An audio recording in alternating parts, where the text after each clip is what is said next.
dalabaadka caruurta dalbadaan hurdada ka hor ama waxyaalaha ay sameeyaan si ay ugu mamarsiyoodaan in aanay seexan waxaa laguu sheeganayaa in gaajo degdega ay timiday adigoo maantao dhan cuntay siinayey oo cashada soo siiyey oo dharkii u bedelay oo sariirta geeyey ayaa lagaa daba qaylin oo laga oran gaajo ay haysaa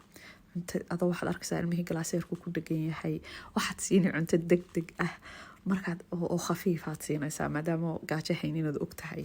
kadib markay cuntada cunaan waad kaxayni waad sasabiyo sariirtii waad ku celinaysaa kadib waa lagaa daba iman waxaa lagu oran hooyo biyaan rabaa koob biyaabaa dhabku siini markay cabahan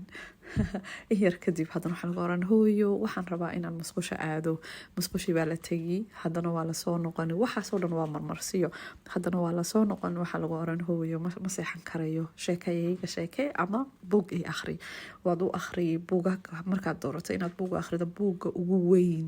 ee ugu sheeka dheer ayaa lasoo qaadan kaa markaad u akhridana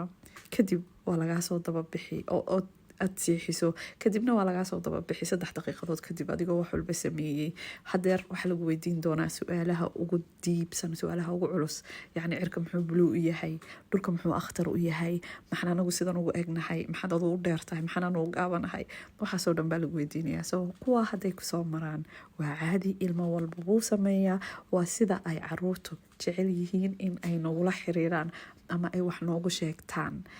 marka ha ka walwalin waa lagula qabaa sheekadaas ilmahaagu siduu yahay unula soco oo hurdada un ku celiyo